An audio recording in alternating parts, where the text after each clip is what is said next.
Governor Chelilim, Elgeyo Marakwet Governor Wesley Rotich,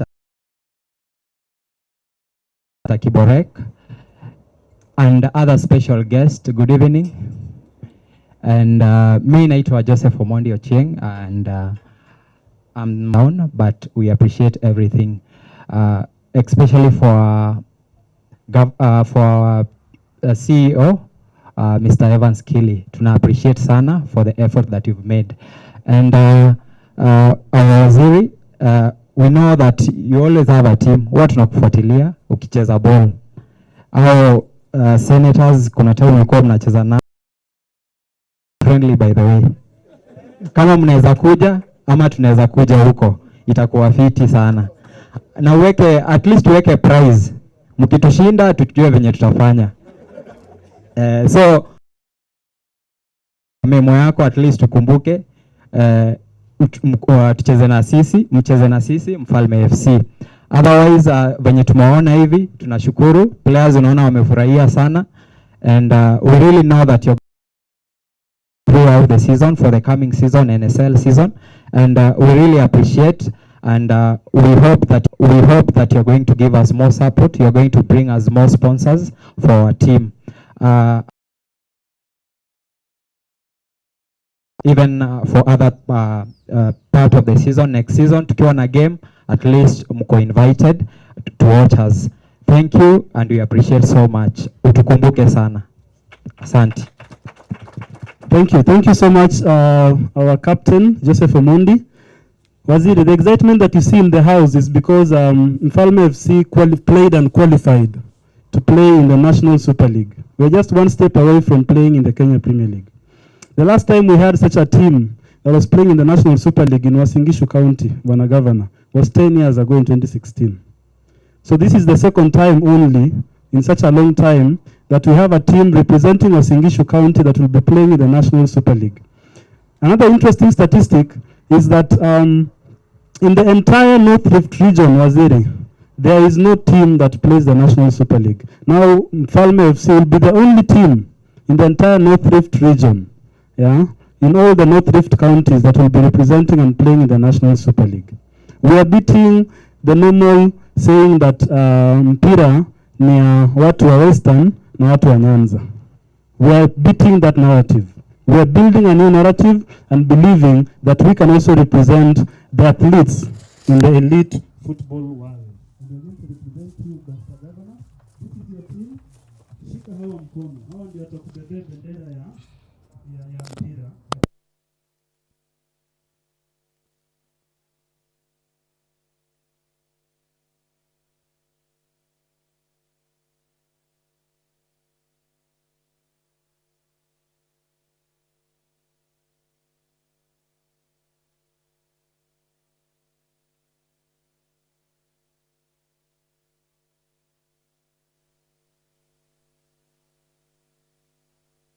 A very special man on stage. A man we call him Otero.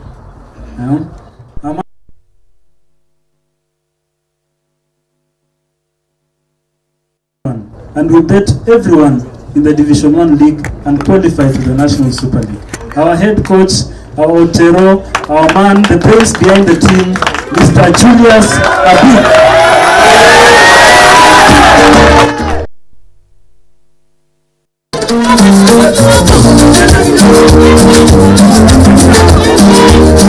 Akosha dance kidogo, si ndio? Aweka muziki. Thank you so much.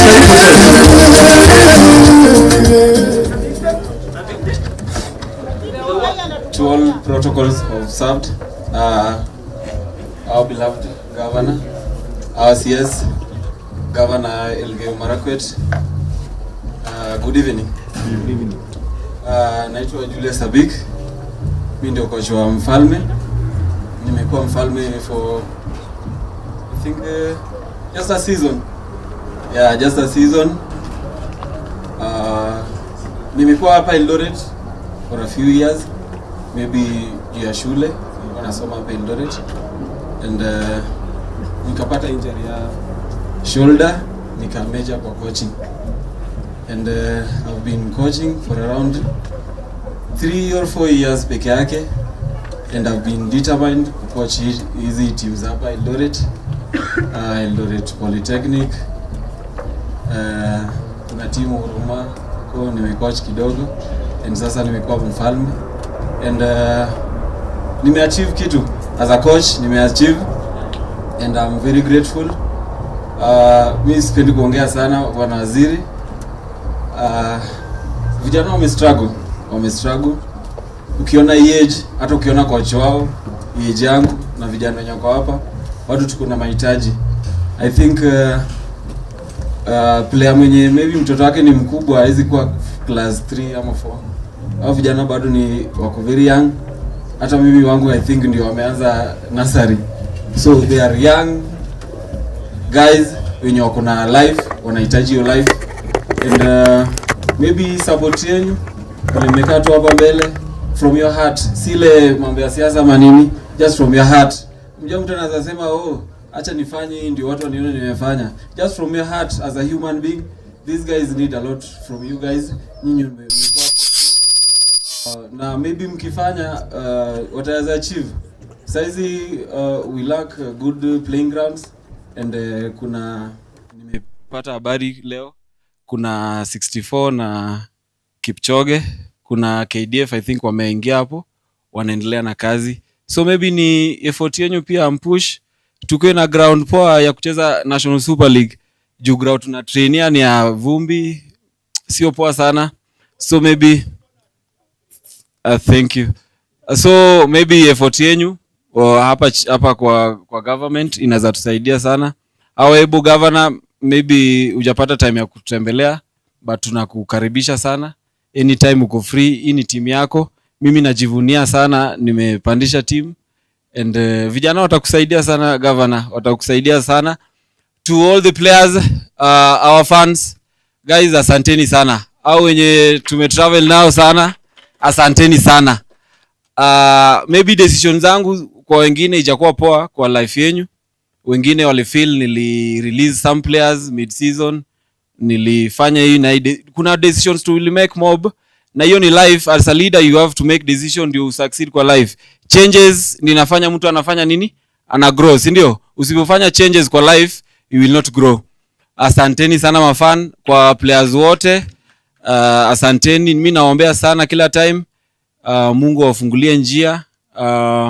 You have been hearing some rumors, kuna players wanafaa kuwa wanaenda to other teams. Hiyo mniachie na mwenye team director. Sisi ndio tumejua program yetu ya ku-release player na kubakisha player kwa team. But tumewa promise 100% players wetu watabaki wapi? Mfalme, okay? Hiyo imetoka kutoka kwangu. Juu we have forces yenye na drive team ikuwe na financial capabilities. Ndio guys? Asanteni sana. Mungu awabariki kabisa. Thank you so much, Coach Julius Abik. Allow me invite our team manager, Obadia Kipto. Obadia joined us this season, and he came with success. Yeah, Mirmet himself, a man from Kamukunji. Karibu sana Kipto, and give your remarks. Bwana Wasiri, governor yetu pia kutoka Elgeyo Marakwet, Bwana Wesley. All protocol observe. Amjambo. Kwa majina naitwa Kipto Badia. Vile umesikia MC wetu anasema, nilijoin timu ya Mfalme tarehe 5 Januari. And I want to tell you this. One thing imeniapenia, I think is just a blessing, ni kwamba nimepoteza only 2 matches as a team manager. Bandari na TBM. So it's not only my effort. Kazi yangu kama team manager, most of the time watu wana confuse team manager na coach. But I'll tell you this. My work is not so much easy ama so much hard. Only to ensure the player ako mindset iko poa, ako physically fit, na hizo logistics kidogo. I tell you this. Vijana wamekaa hapa. I've seen so much. I've seen how much these people put. Kuna jamaa hapa anaitwa Kanye. It's so amazing that Kanye, of all these players beside captain wetu, Kanye amecheza 34 matches. Hiyo ni matches yote yenye ambayo tumecheza. And in those all matches, yeye ni box to box midfielder, and he has the most goals, he has the most assists. So I'm saying this because na relate adwok ya umse pia na boss wetu. The way mi urudi kwa ofisi every time ku claim this and that. Boss amekuwa as much as ni ngumu kwake, but he ensures at the end of the day he finds a way kutusaidia and to make sure the boys are doing good. So mi narudisha shukrani from our management, from our fans, hadi players wangu wote. Mi nasema asanteni, naombea muendelee kubarikiwa sana. Asanteni. Thank you so much, Kipto, our team manager. Asante. So I want to give a few remarks before I invite our finance manager, who will in turn invite our club director. But you all know me. I'm Alex Yator from the county of Whistler Rotich, Elgeyo Marakwet County, specifically Marakwet West, a place called Yemit. I think I'm the oldest serving member of the Mfalme FC technical bench. I serve as the club secretary, and it's been a journey all the way from branch league way back in 2019 to now celebrating, brushing shoulders amongst the greats of football in this country, in the National Super League, and very soon in the Premier League. Yeah, so for me, I want to personally say a big thank you to Director Evan Skili. Ninyi mafan, hamjui mahali tumetoka na huyu director. Rondo alifaa kuwapea story vizuri, but hakuwapea. When Evan Skili decided to take up this team, he didn't take it up instantly. It started pole pole. The first thing that he did, aliwaambia, within the week, can players be coming to the company? You work for me. When your games come in the weekend, I give you money for transport and paying for referee. Referee those days used to be 1,500, and transport was dependent on where you are going. So players would go to the company, support work here and there, wabebe magunia waweke kwa lori nini, with the hope that weekend they get money to travel and honor games. That's how sponsorship began. He went to the next step and said, if you qualify to, if you win branch league, at that time we're playing the branch league. If you win branch league and qualify to play in the regional league, yeah, branch ilikuwa ni one county, just was English. Regional league, you progress and play in 3 counties. He told us that if you qualify and play in the regional league, you will take up the team and give it full support and sponsorship. And that is how the journey began. But it was not an easy journey. We used to have a lot of back forth. Director, tunataka hii, siwezi leta hiyo, naweza leta hii. Until now, when we can confidently sit here and call ourselves champion. It has not been a journey. So for me, my heartfelt appreciation and my heartfelt congole goes to our director. We wouldn't be here without his support and without him standing by us. And so Evan Skili, I want to say from the bottom of my heart, on behalf of the technical bench and those of us that have served this team all those years, I want to say a very big thank you. The gentlemen that have joined us this evening, led by our Waziri, Kipchumba Murkomen, my former mwalimu. Waziri taught me when I was in campus, Moi University School of Law. And Waziri, I turned out well. That's why I'm able to lead. Thank you. Thank you for having taught me well. Yeah, so our leaders led by Waziri, our governors, this man has done his part. I want to throw the mantle back to you. A man that has done enough to push himself this far deserves support. This man deserves support. Where you can, please offer him the support. And we promise you as a team, technical bench and players, we will not let whatever you give us go to waste. It will go to maximum use, and we will ensure that one day we will carry the mantle of the Kenya Premier League, proud of support and sponsorship that came from your hands. I want to invite the man that has been behind our money, the man we keep fighting every other time in his office, requesting him to approve budgets, and as he cancelled, tunatoka ofisi kama tumeclick tukisema tuwezi rudi huko. 2 days later we are back asking him to give us money, and he's always stood by us. Ametungangania, tumepigana pamoja, and that is how the team is here. Mr. Lawrence Toton, we all know him as Sami, but his official name is Lawrence Toton. Karibu, our finance manager. Thank you, Alex.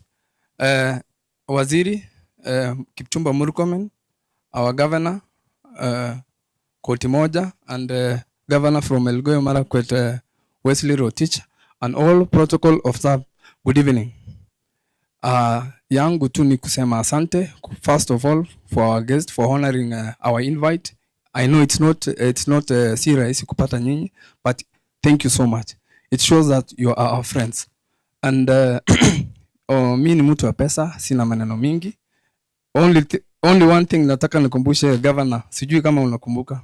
There's one time we had a Mfalme Cup, and that was around 2021 before 2022. You came, ulikuwa bado koti moja, hukuwa governor hiyo time, and ukatugrazia occasion. In fact, wewe ndio ulitupeana kikombe, ulikuwa guest of honor, na mambo mzuri kakufanyikia. Forest tuko nakumbuka kabisa. So umekuja leo kutuona na mambo mzuri pia bado itafanyika kwako. Asante sana kwa kuja. Waziri pia just to give a brief history of Mfalme the way mimi najua. Our director Evans Kili is a good friend of mine and we work together. And wakati hii team ikikuja ilikuwa inajiita Rada FC waka request for support, and I think it was sometimes during karibu corona, nyuma ya corona kidogo. So wakati corona ikakuja, hatukukuwa fit sisi kama wazee. So tukaanza hata sisi kuanza kucheza mpira, na teacher alisema akuja acheze na senator, lakini teacher nyinyi ni professionals, waachia sisi hawa. Sisi we have a team called Mfalme Legends, so hiyo ndio tutacheza na nyinyi, sio hao vijana wengine. So we've been through a lot, and players, pongezi sana for the great achievement, and my fans, asante sana kwa kutravel na sisi mpaka mahali tumefika, na najua tunaenda mbali. So to cut the story short, ni juu ya my time, I just want to welcome our director, Mr. Evans Kili, to come and give his remarks, and welcome our guest. Karibu sana, tumpigie makofi wakati anapokuja. Yes, thank you so much. As director is coming, I want to invite Kevin Amdavi Mane. Karibu sana. We have a special gift for Waziri. We know that he plays football, and we want to ensure that his next game he has good boots to play in, and so that he also gets to have a feel of the type of boots that our players need next season, just in case, So Waziri and our governor Singishu, we want to also welcome you to play football with Mfalme Legends. So we want to give you a gift from Mfalme of boots before our director takes the stage and gives his speech. This is Hendrix Sand.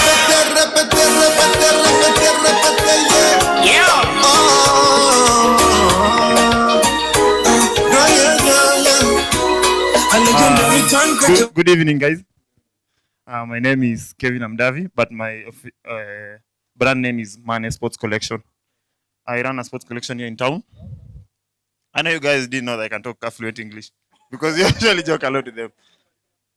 Today when I was here, I talked to God, and I told God, let me see an impact in this day. These boots goes for 50,000, but I'm taking it for free to you, sir. This is a gift from Money Collection to you. From you find us as this young generation. We are trying to find that life. Yeah, maybe it didn't went well on our side in education, but at least we're supposed to have a life. So I've given you these boots. It's an official boot for the World Cup, FIFA World Cup. It's the boot that is playing right now. You can check the logo behind the boot. There's an official logo for the World Cup. I didn't know today that I'll be talking direct to the interior, to our interior CS.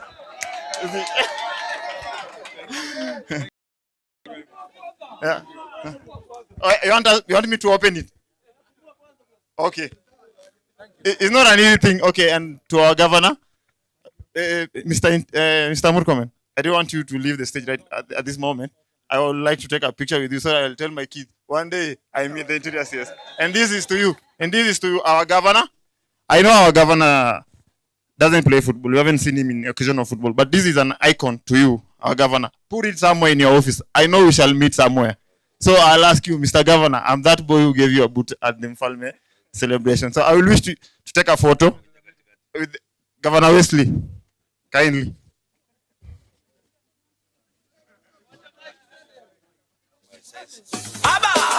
Okay, This is Hendrik Sound.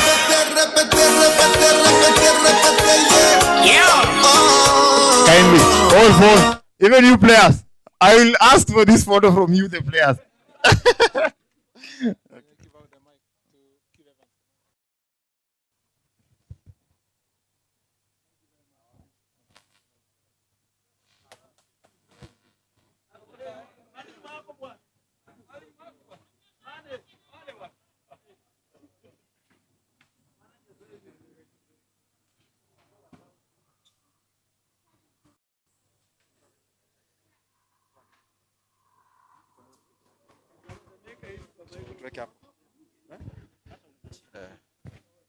Mfalme.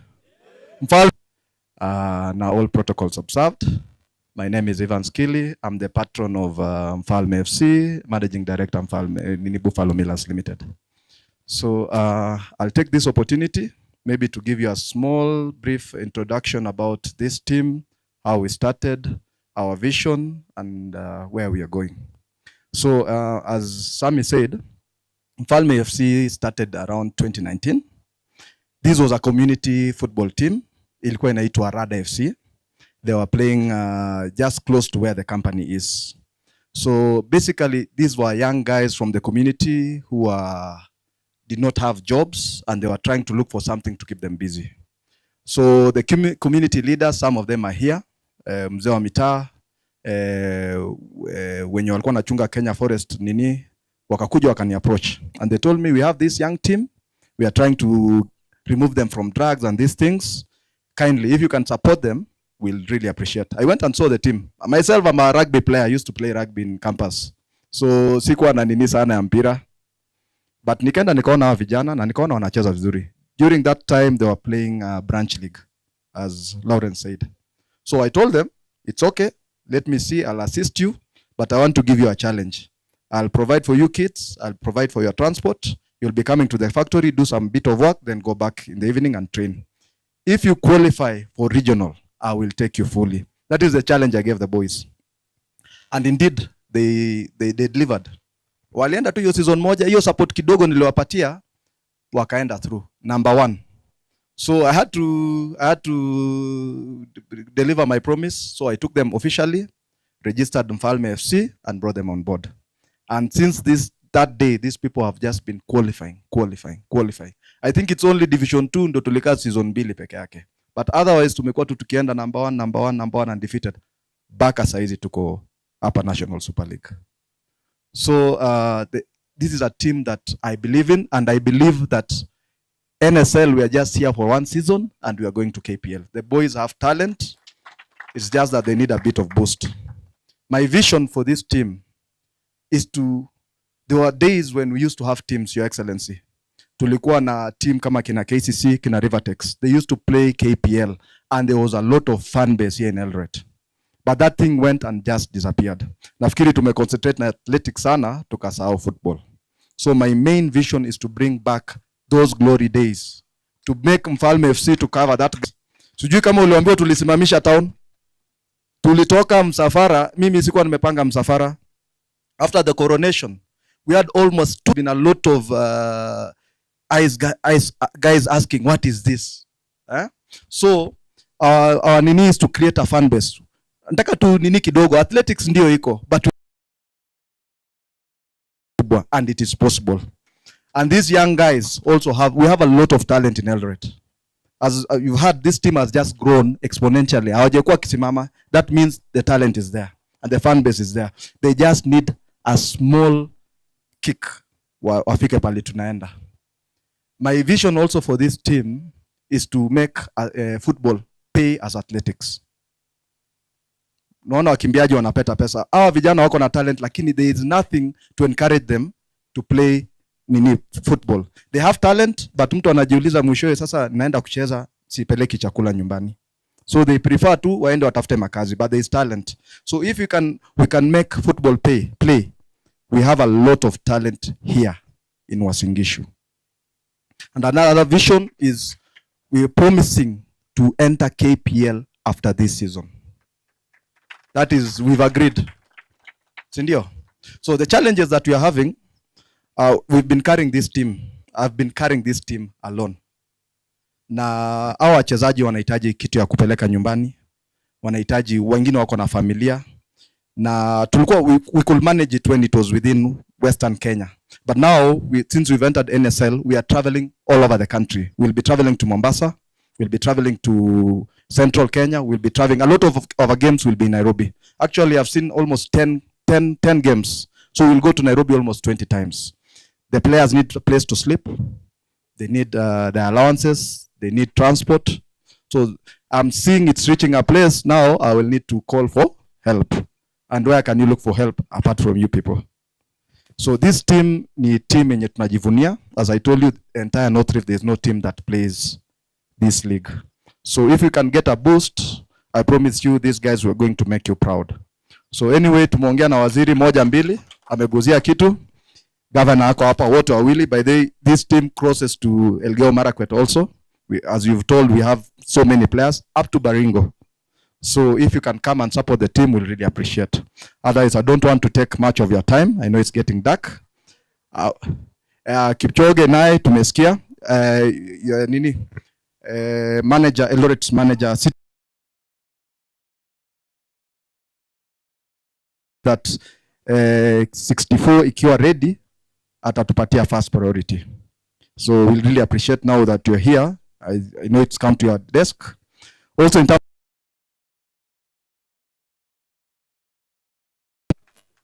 hakuna mafuta na imebukiwa. So tukianza ku travel, if you can decide to help us get a bus or hire us, give us, okay, not hire, give us one and fuel for us, we really appreciate. Otherwise, I don't have much to say. I want to take this opportunity. Baba Blue, unasemaje? Yeah, sawa. All right. Let me take this opportunity because it's getting late. Let me welcome His Excellency Wesley to come and say something, then he'll... Tamara has something to say. Let me allow her to say something. Okay. Hello, everyone. My name is Tamara Kili. All I want to do here is just to congratulate footballers for lifting our team to the NSL, National Super League. Congratulations. May God help you to take us all the way to the Kenya Premier League. Thank you.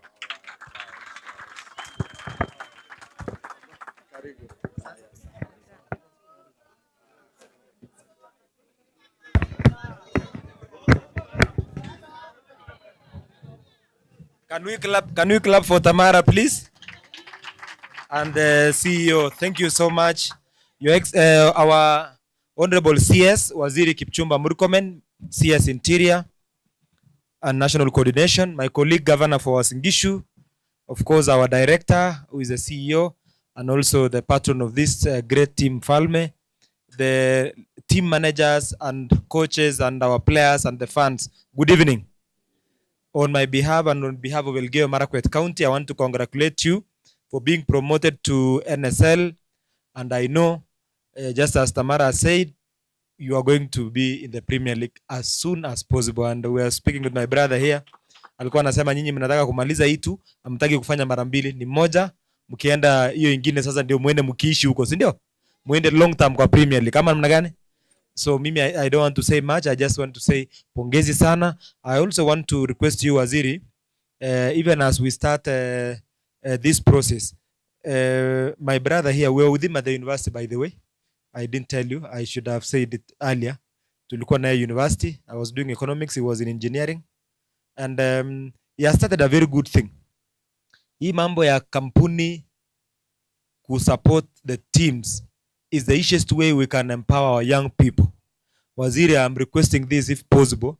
Make this to be every policy in government so that private sector, anytime the president or even you people, the CSs are having a dinner with or even breakfast meeting with business community across the country, you should be telling Eldoret people, there is Mfalme in Eldoret, support Kili on Mfalme, so that they can be a strong team, so that we don't look for even government money. It is private sector money, because they have a lot of CSR money. It's only organization that has not come out. So if it's organized well in government, it's going to look nice. So I want to wish you all the best. I know there are players who played Governor Waraya tournament. That is why they are here from Elgeyo Marakwet County. The team came to scout, and I saw some of them were taken. And I remember I posted in my page that that already now one of our players has been taken to Mfalme. I hope Governor Waraya this year again, mkuje mchukue wengine pia, alafu you create your fan base. Come to Elgeyo Marakwet, we make Elgeyo Marakwet another fan base. Uasin Gishu becomes your fan base, because this looks like a regional team now. So mimi nitakazi yangu tu ni kufuata koti moja, akisema left tunaenda left, akisema right tunaenda right. And we have a great governor in Uasin Gishu in Governor Koti moja. We work together very closely, and I want to wish him well. And I know, Governor, this team will brand the city. If possible, kutanisha Mfalme, make Mfalme and the city intertwined. There is no city without Mfalme, and there is no Mfalme without the city. They should be actually moja hivi, si ndio? So and na wakati mnaomoka msisahau Elgeyo Marakwet. Kama namna gani? Sisi ni kama wale wezi wanasema, ukifika huko juu don't forget us. So mkae na sisi. As you brand Uasin Gishu, brand Elgeyo Marakwet also, so that we become a great region. Otherwise, I don't want to add much. I want to take this opportunity now to karibisha our governor for Uasin Gishu, aseme jambo. And as he comes, I want to congratulate our CS Kipchumba Murkomen. Ile timu yake ya APS, ile ya Bomet, iko sahi inacheza kwa liga. Kama namna gani? Tupigie makofi. And he has golden hands. Kama aliguza hiyo ikaenda, hata yeye akiguza Mfalme, niko sure Mfalme itaenda. I know him, he has golden hands. Hata uliona Thursday watu walitaka kubomoa maduka ya watu, kubomoa, si ndio? So anaweza jua kufinya button moja mbili, finya hiyo buttons waziri, and make sure this team goes to the Premier League. Asante sana. Tupigie makofi governor wa eneo hili moja. Karibu. Governor, koti moja, 2 term. Makofi kwa governor wa Raia. I would wish that he comes again to say 2 term. It is good to our ears. First, let me appreciate the presence of our CS, Murkomen, and the Governor Elgeyo Marakwet, and all our friends. Good evening. Personally, I'm not very familiar with talking about football because I've never done one. The last one I did was when I was in primary school versus another primary school. And we were beaten thoroughly by that primary school called Matunda. I was in a school called Kasumbe Yuet, purely Kalenjin. So and then Matunda was mixed with Waluya. So they said it's a friendly match. There was nothing friendly about it. It was just war. And you know that these Luyas, they are short. Or Kalenjin warefu hivi. So we thought sasa hii watoto wafupi tutalima hawa. Waja. Mbele akikuja wanaweka full stop, alafu wanaweka koma, wanaweka dash, wameingiza goal. Tunashangaa, what is this now? And we were so beaten until I realized this is not a good thing. So the only thing that kept me alive was those days, the primary school, your school, will be in the other side of the goal, and the other ones will go to the opposite, and they will sing to you. So I remember the song they sang, Kimeli Anawika. Kimeli Anau, and that I'm now Kimeli. Kimeli Anawika.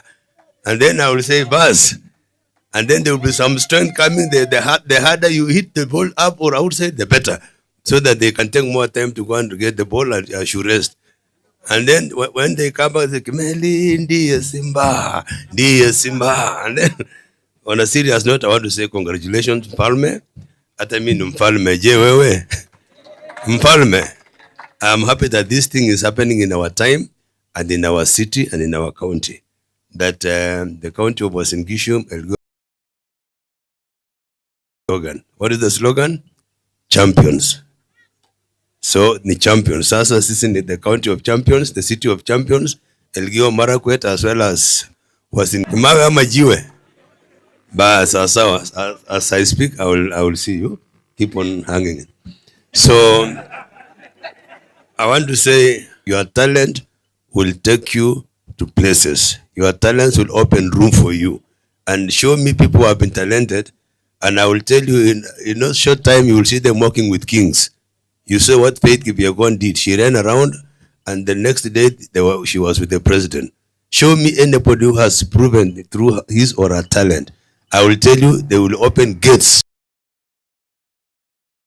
So this one of Mfalme football, I'm very sure that mtafungulia mlango ya Uasin Gishu. Hata mimi mkitravel mimi niko ndani. Mkiwin huko hata mimi ndatoa taarifa ya habari kamili. So nawashukuru sana. I know you have not had a good playing field, but this time round courtesy of mkono ya Kipchumba Murkomen. Alitoa amri hiyo 64 stadium itengenezwe. Na sasa not 64 but Kipchoge. Now 64 ametoa amri, jeshi wanakuja kuingilia na kutengeneza. Na unajua jeshi wakikuja wacheki na watu hawana time ya kusmile, ni kufanya kazi. And I know in 3 months time or so that field will be ready. Hiyo itakuwa yenu. Tutawapatia priority. I want to support my city manager because we want young people to, maximize on their talents so that after many years we will be able to give a story like the rest of the people. You have heard that Eldoret in the past was very vibrant in terms of football. You talked of KCC, Rivertex, where else? Raymonds and many others. And those days it was good. When we were in primary school, somebody would say, nikimaliza class 7. Those days we never class 7.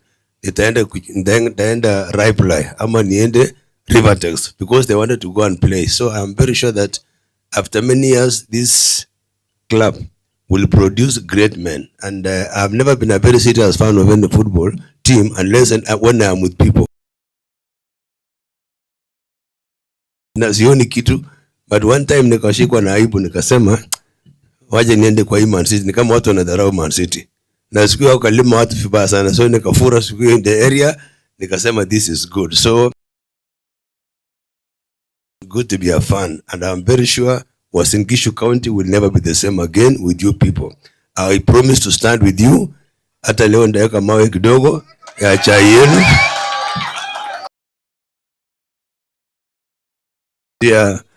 Napatia coach, pongezi coach na captain na coach na instructor sijui gani whoever. Do they play ama wanasimama tu hapo hiyo? The coaches play. Wanacheza. Na mwenye nakimbia bila referee anakimbia tu bure the whole day. I want to say thank you very much. As we move forward, I will partner with my friend from Elgeyo Marakwet to kai pamoja tuketi chini, then we see how we can sponsor you. And Eldoret is headquarters ya NOREB, North Rift Economic Bloc, 8 counties. So tukikaa chini and then we make you our team, then the better for you guys. So tuombe tu Mungu tuende namna hiyo, tutasimama na nyinyi. Asante sana Evans. Very humble guy. The time I came there I was a real hustler when I came to the forest. The other day I almost came in. You were so many nikaona hapa. Sasa piko waseme toa kitu kidogo na sikuwa na kitu. Nikaangalia through the trees and then I left. But next time I will be there myself. Asanteni sana. We will be able to work together. Then you will come with your team, your whoever the few people, the manager and who tukuje tuongee maneno yao. And then remember we have Governor's Cup. Governor's Cup is now, we will be launching next week. So mujiandikisha hapo mcheze na kuna prize with it. At the county level ya mwisho unaenda na 1 million. So nimeweka pesa hapo tayari. Kuna 500, kuna 1 million depending on where you play. So from your ward, most of you are in Kimumu. Ama wapi wherever. Mushikane hivi muende na hizo pesa. Hizo pesa ziko tayari. Nani atashinda nyinyi? Hakuna. Hata wale number 2 yenu, number 3 yenu, number 1 kwa sisi wote Uasin Gishu. So I want to wish you the very best. I will support you, and I promise that the more we meet with Mfalme Evans and the coach and whoever, you come and advise me, I see what to do with you. Thank you, Reverend. I've seen you. Praise the Lord. Amen. You are the only one who dresses differently because the power of God is here. So I'm very sure God is going to bless all of us.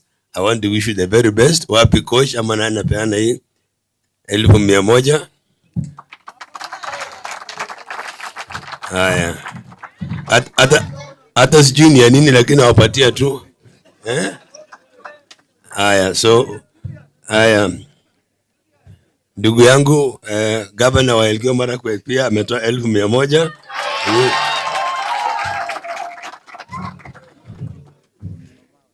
Haya.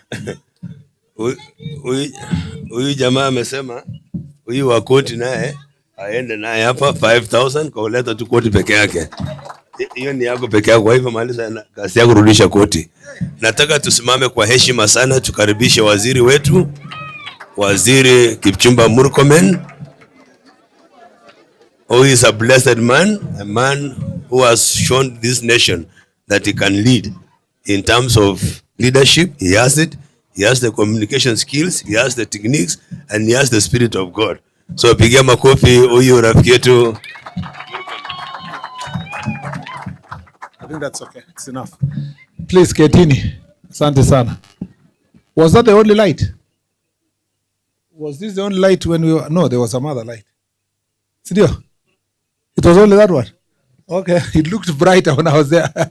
Maybe it is because of this. To my friends, Governor B and Governor Wesley, and to the the patron of this team, my friend Evans Keeley, and the entire management of this team, from the technical board to technical bench to the captain and the deputy captains, and the players and the fans, leadership of the fans. Good evening.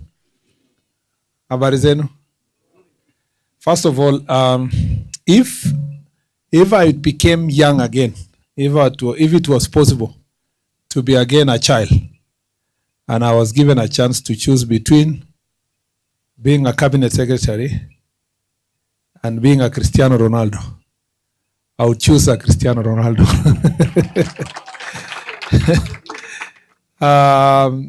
I know there's a Messi club somewhere, just like some people who support another small team called Arsenal.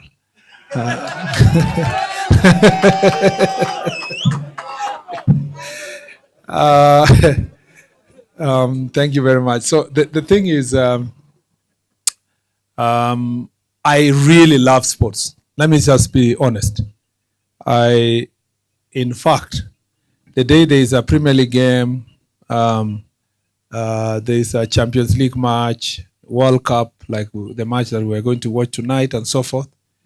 Even when I'm stressed during the day, I know there's something to unwind with later by watching a match. But the bad news is that if my team loses, I will take another 2-3 hours to sleep. And I'm wondering, and my wife makes fun of me and tells me, you don't even know them. And you're losing sleep over a team you don't know.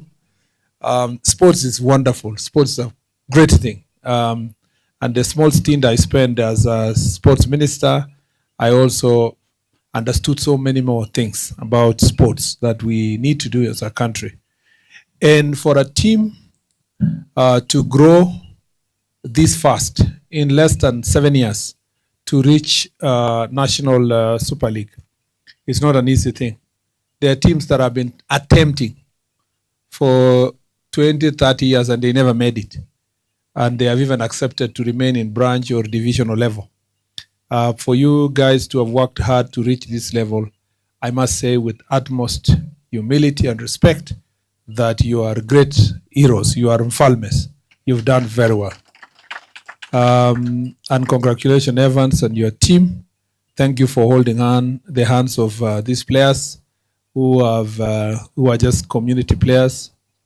It means that just listening to your story, even when Alex was trying to explain, it's clear that there are so many teams and young people who are just looking for that one Evans, one opportunity for someone to hold their arm, and their careers will never be the same again. And I think more stories should be told about sports teams that we have and so forth, to encourage other people who have means, who have resources. When you think about, like the money you told me about what was your annual budget and what it will be, it's still laughable to some companies and individuals. If we had really encouraged some of these entrepreneurs, companies, to just look at 50 million to a team in a year, you know, it will make a lot of difference in the life of young people. Because then these young people would have the platform for sports scouting. And just imagine if one day, and as I told you, we need to have this conversation with you. Can you imagine if we structure this, if in Mfalme structures itself now to have an academy and then the main team? And by God's grace, we even have a chance of one player from this team to go and play for a team, let's say, no, I'm not talking about a big team. I'm not talking the biggest teams like Manchester.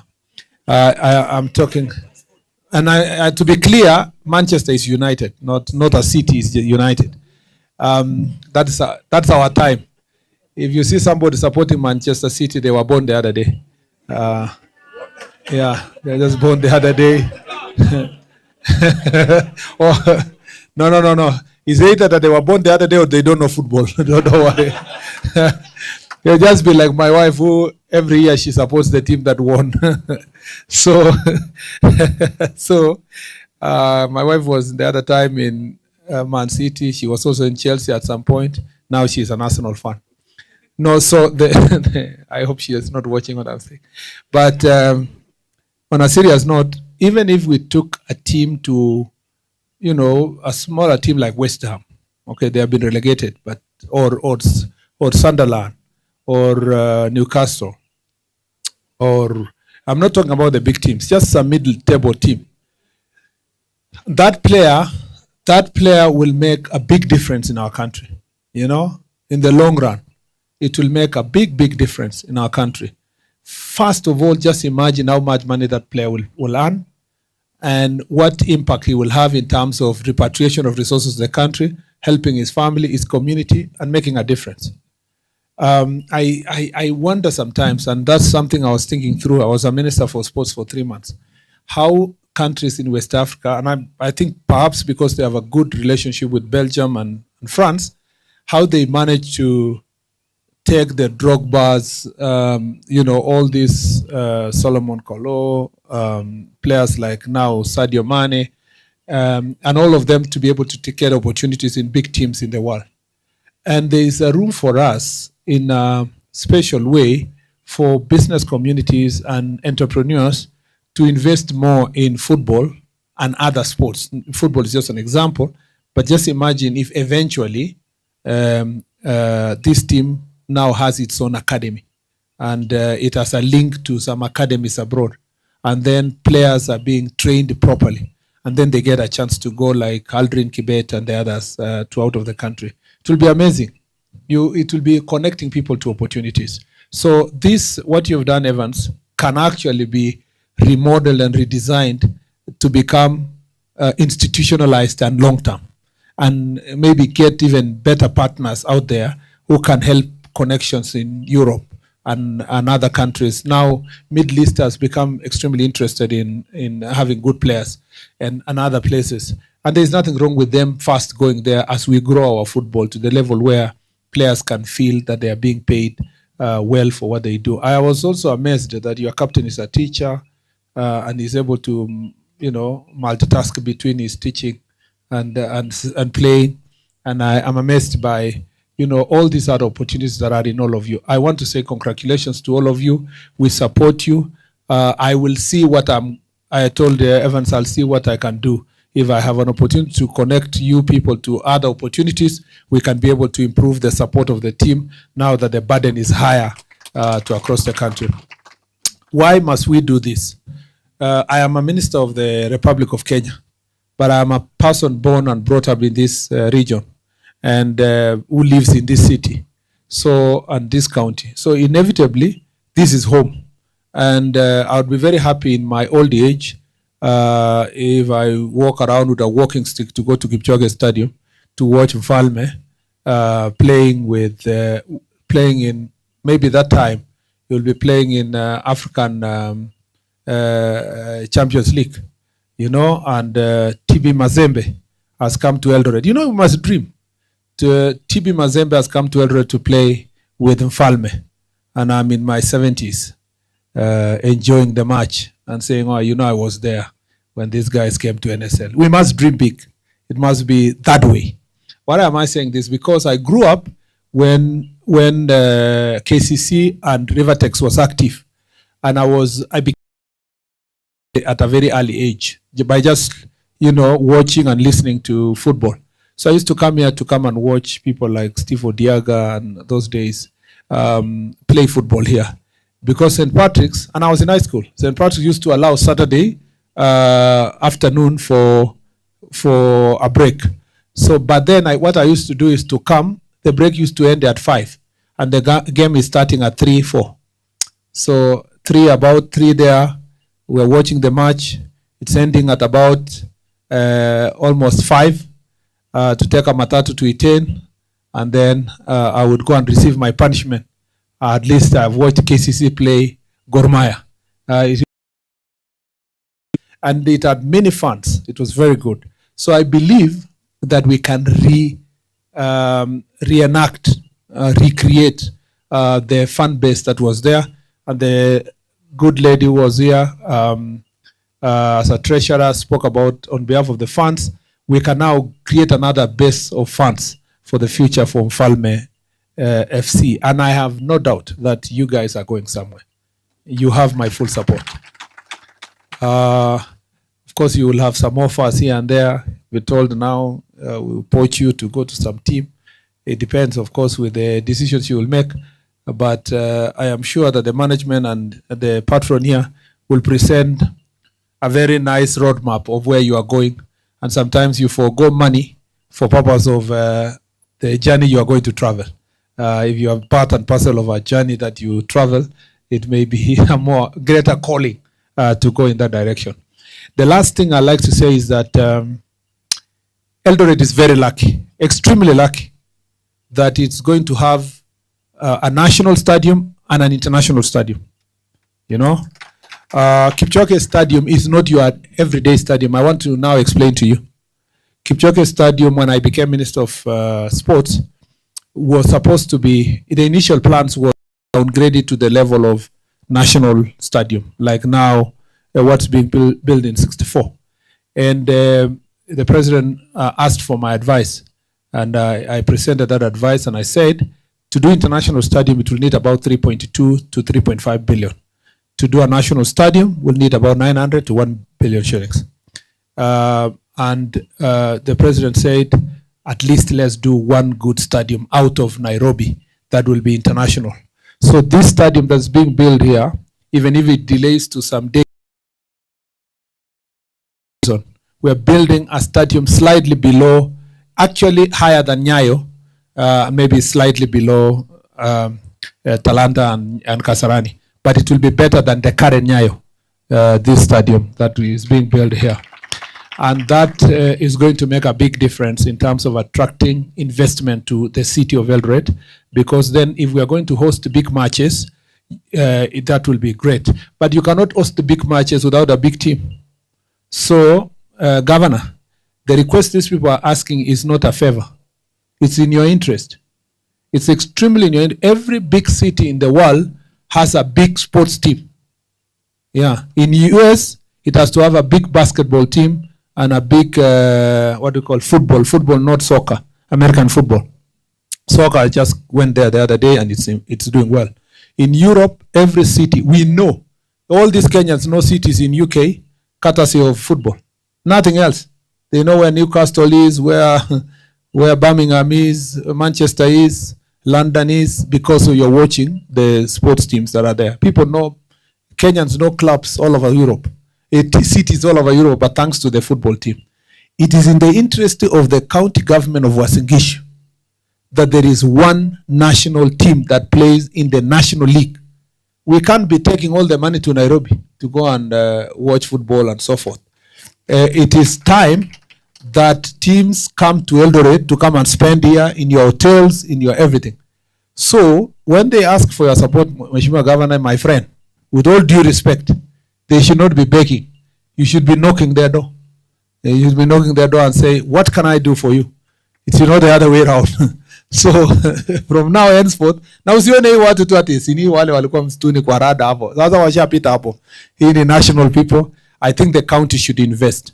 Number two, I think all of us who are well-meaning national government officials that come from this region, if we want to improve the image of our region, not just the city, Eldoret, Uasin-Gishu, Kapsabet, Iten, and the environs, we must come together and see how to support you.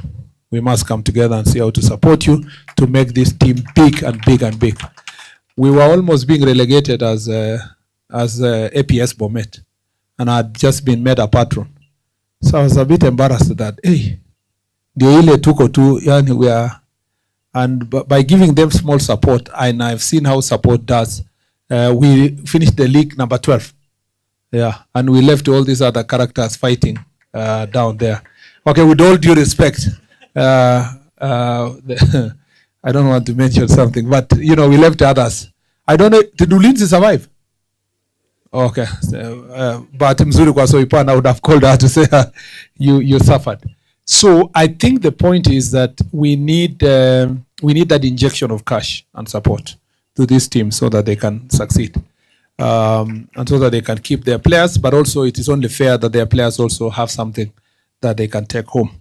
I've spoken too much because of my love of football. I'm very happy that African teams are doing a very good job in the World Cup. It is my prayer that at least tonight something happens so that at least the minimum of 8 African countries go to the round of 32. I saw some people speaking bad about South Africa, but I was very encouraged when the guy who gave me the shoes was wearing South African jersey. We must stand by each other as African countries.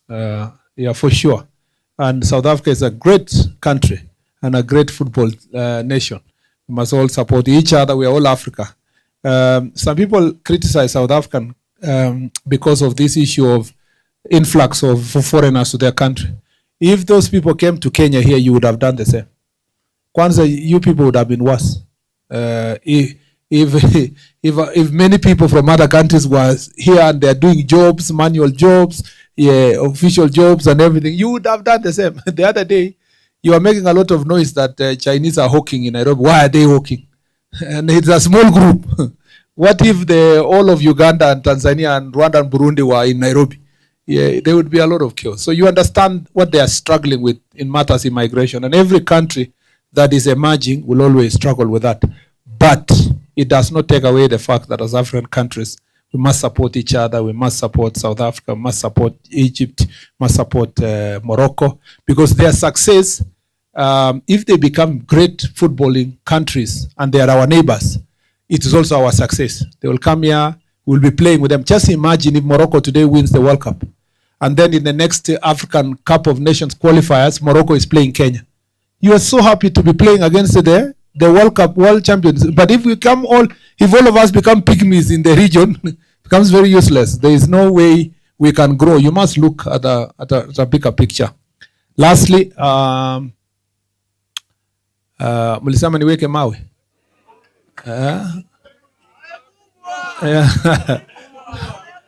Niweke jiwe ama mawe. Jiwe la msingi. Let me first, before I say that, I'm very happy to see my student Alex looking very polished here. It wasn't too bad, but it looks better now. So I take a lot of credit. But had he suffered to be different, I would have said he wasn't a good student. No, but on a light note, you're doing very well, Alex. And I know him very well. I know his father is my friend, and I know where he comes from. Now, Philip is here. We preach with this guy everywhere. Mr. Governor. Yeah, the evangelist number 1. Dr. Philip Chebunet. And Mutiango for many years. And many, many other HSs. So I will leave with your person. I don't know whom are we giving. Okay. Oh yeah. For now, because as I say, we are discussing other things with Evans. But for now, for your celebrations, I'll give him 500,000 shillings. Okay. Sawa. Yeah. Tamara, you made a very good speech. Yeah, very nice speech. Well done. Asanteni sana. God bless you.